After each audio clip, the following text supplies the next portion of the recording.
The Indian National Movement. Namaskar, dear learners and listeners. I am Anita Devraj, and today I am going to speak to you on the national movement after the coming of Gandhi and the non-cooperation movement. The revolutionaries. Now, the reactionary policy of the British developed a deep hatred towards them among a section of the younger generation of India. They believed that India could achieve independence only by an organized revolutionary movement. As a result, they organized secret groups to launch revolutionary activities against the British. Youths were trained in aggressive methods of violence as a means of strength against the British. They attempted killing of unpopular British officials, committed dacoities to finance their activities, and looted arms. Many of them, therefore, chose the path of violence to gain independence for India. They were called the revolutionaries. The center of their activities were Punjab, Maharashtra, Bengal, Bihar, Uttar Pradesh, and Orissa. Prominent among these revolutionaries were Khudiram Bose, Prafulla Chake, Bhupendranath Dutt, V.D. Savarkar, Sardar Ajit Singh, Lala Hardayal and his Gadar party, Sardar Bhagat Singh, Rajguru, Sukhdev, Chandrasekhar Azad, etc. These revolutionaries organized secret societies, murdered many British officers, disrupted railway traffic, engaged in organized attack on British wealth. In order to overrun the British rule through arms, Kakori conspiracy was planned by Ram Prasad Bismil, Ashfullah Khan and other team members of the Hindustan Republican Association in 1925. In 1928, Hindustan Socialist Republic Association was formed by Chandrasekhar Azad, Bhagat Singh, Bhukteshwar Dutt and others.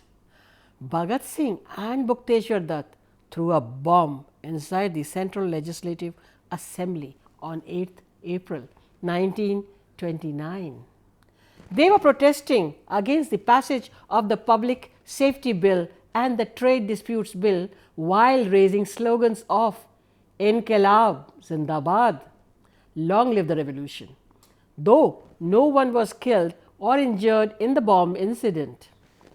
Following the trial in court of this and other cases, Bhagat Singh, Sukhdev and Rajguru were hanged in 1931. Their sacrifice provided an incentive to the people. They were regarded martyrs and became the symbol of national unity and aspirations. Now, a very significant feature of the 20th century was the development of socialist ideas in Congress and outside it. Peasants now started asking for land reforms, abolition of zamindari, and reduction in the revenue and debt relief. The All India Trade Union Congress, which was founded in 1920, worked towards improvement in the workers' working and living condition. It mobilized the workers to the cause of complete independence, which helped the movement to be broad-based. Some of the prominent socialist and communist leaders were M.N. Roy, S.A. Dangi, Abnin Mukhopadhyay, Nalini Gupta, Muzaffar Ahmad, Shaukat Usmani, Ghulam Hussain and Singravelu Chettiar, G.M. Adhikari and P.C. Joshi. They outlined the course of the revolution through transformation of individual strike into a general political strike, the development of spontaneous peasant movements, a nationwide movement for complete independence, as well as the spread of revolutionary propaganda amongst the police and the army. Struggle against imperialism was the rallying slogan. In 1936, when Nehru was the president of the Congress, he declared at the Lucknow session that the solution to India's problems lay in the adoption of socialist ideas. Nehru was deeply influenced by Karl Marx. Even Subhash Chandra Bose was influenced by socialist ideas. Because of differences with Gandhi, Bose resigned from the Congress and formed his own forward bloc. The policy of divide and rule was inaugurated right in the days of the East India Company, when the Britishers were establishing themselves as the rulers of India. We have already discussed how the company set one Indian ruler against the other, and ultimately it became the undisputable ruler. You have seen that in the latter half of the 19th century, nationalism started growing. Now, the British government found it prudent to vitalize their policies of divide and rule and drive a wedge between the Hindus and Muslims. The British had looked upon the Muslims with disfavor and suspicion since the revolt of 1857. But now they realized that in order to counteract the growing nationalism, time had come to appease the Muslims. The government seized every opportunity to set the Indians against one another on the basis of religion and creating hostility between them. Ultimately, in accordance with this policy, separate electorates for Muslims were established. We have talked about the formation of the Muslim League, which sowed the seeds of communalism. The Communal Award of 1932 was a continuance of this policy. Because of seats to the depressed classes also, separate electorates were first demanded by the Muslims in 1906 and introduced for them under the Mauli Minto reforms of 1907. This was done with a view to building up Muslim communalism as a counterpoise against Indian nationalism. Under the Montfort reforms, they were extended for Sikhs, for the Europeans, for the Anglo-Indians, Indian Christians, etc. Under the Act of 1935, 17 separate electorates were constituted. In reality, communal electorates were an unmixed evil. They hampered the growth of national unity. The two-nation theory appeared in 1938 and was clearly communicated by Jinnah in 1940.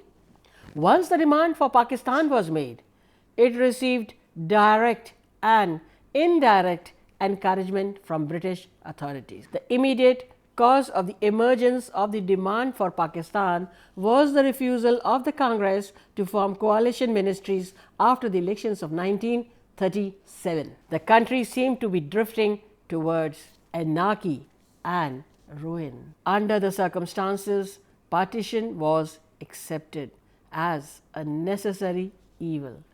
The only way of getting rid of British rule and preventing a complete breakdown of law and order. Now, the British government prepared a white paper in March 1933.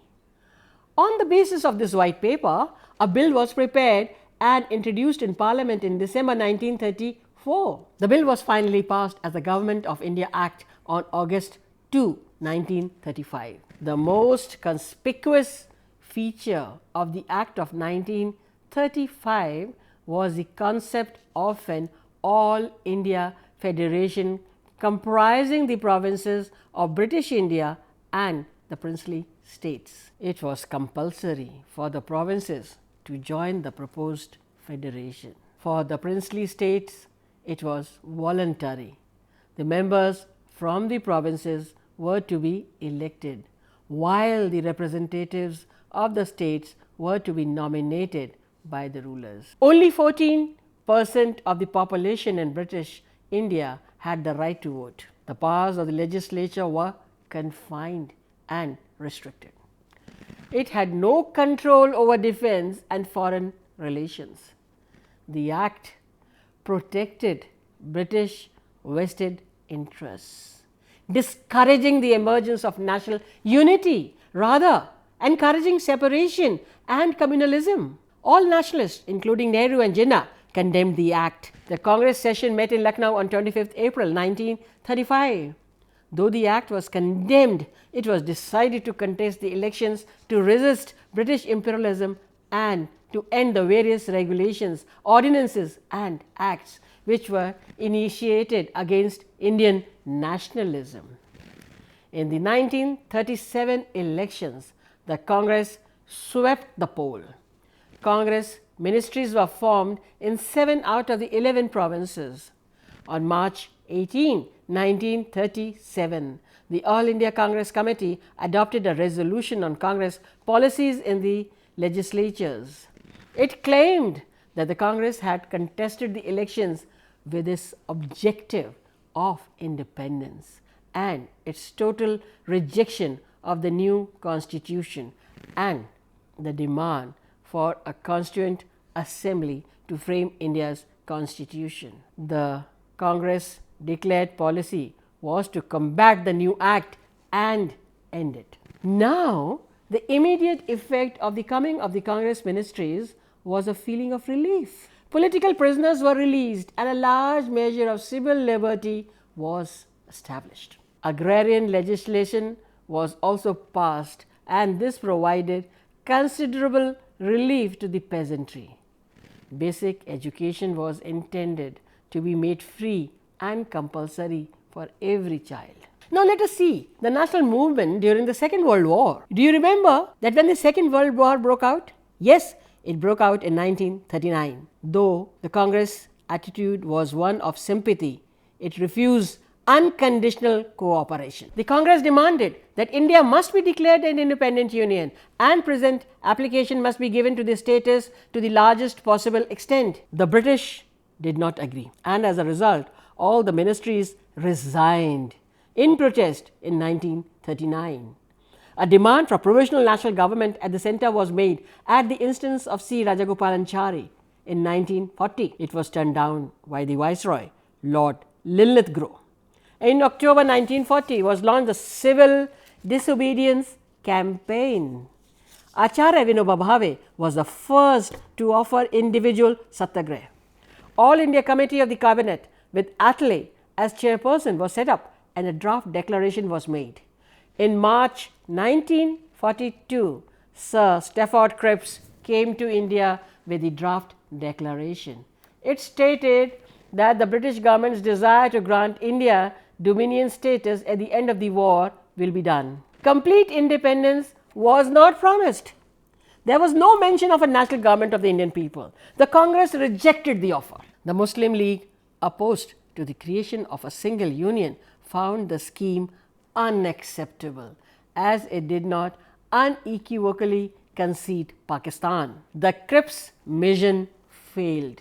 The struggle for independence was carried on by Subhash Chandra Bose from abroad. He found the outbreak of the Second World War to be a convenient opportunity to strike a blow for the freedom of India. Bose had been put under house arrest in 1940, but he managed to escape to Berlin on March 28, 1941. The Indian community there acclaimed him as the leader, Netaji. He was greeted with Jai Hind, salute to the motherland. He tried to raise an Indian army and urge his country people to rise in arms against the British. In 1942, the Indian Independence League was formed and a decision was taken to form the Indian National Army for the liberation of India. On an invitation from Ras Bihari Bose, Subhash Chandra Bose came to East Asia on June 13, 1943. He was made president of the India Independence League, Azad Hind Fauj. He gave the famous battle cry, Chalo Dilli. He promised independence to Indians saying, Tum mujhe khoon do, main tumhe azadi dunga. You give me blood, I'll give you freedom. In March 1944, the Indian flag was hoisted at Kohima. Unfortunately, after that, the movement collapsed. What happened to Netaji remains a mystery.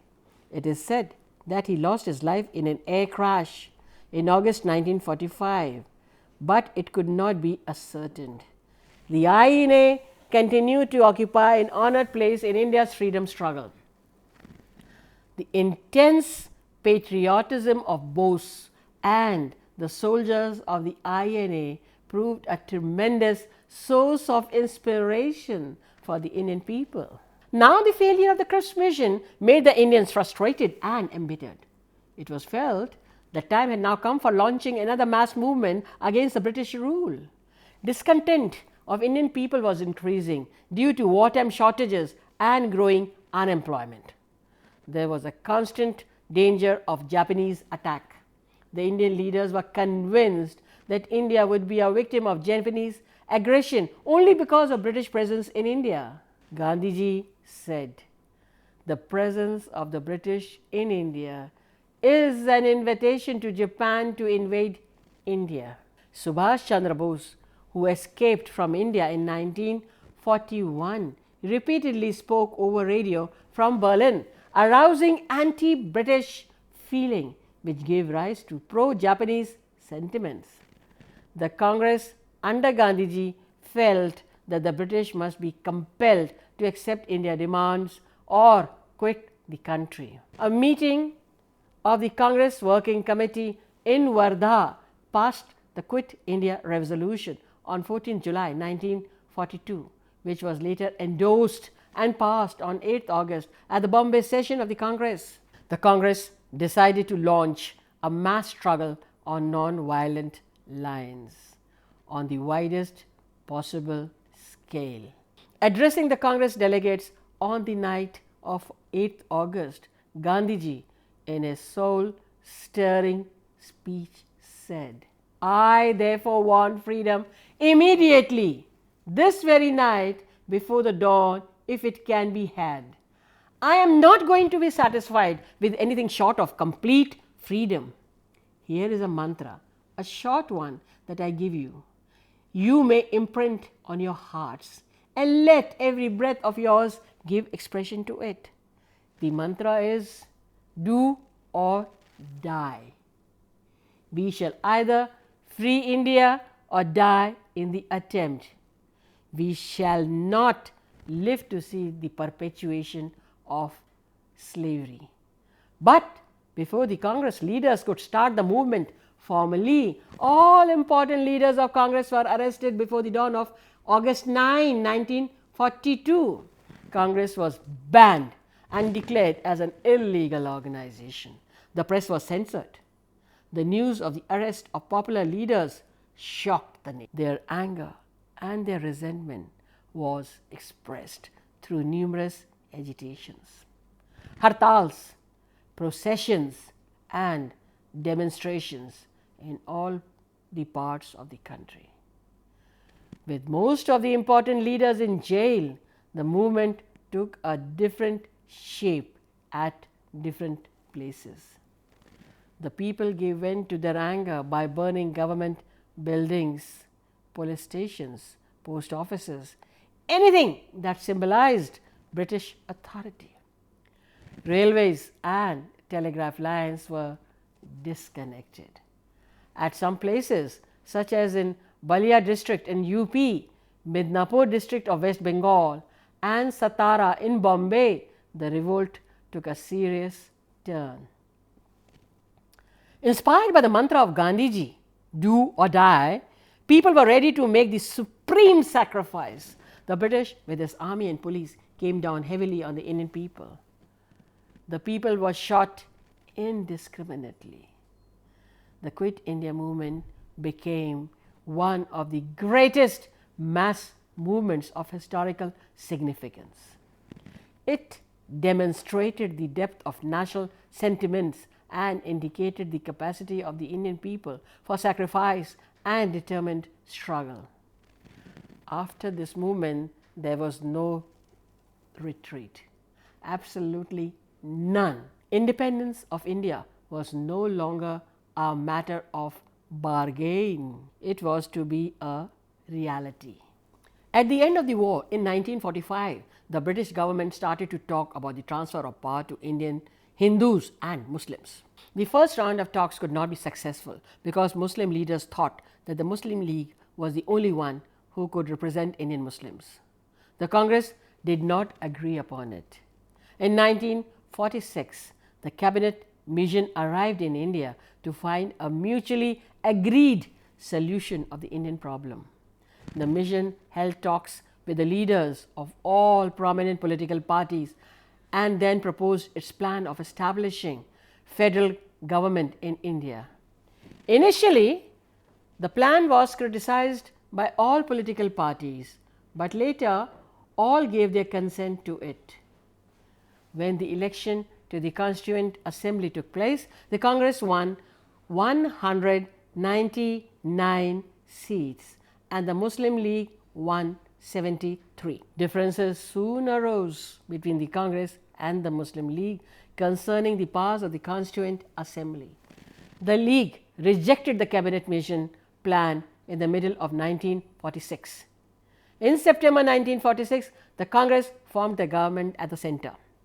The League refused to be a part to it. Muslim League celebrated this day as a direct action day on 16th August 1946 to attain Pakistan. The conflict resulted in widespread communal riots in different parts of India.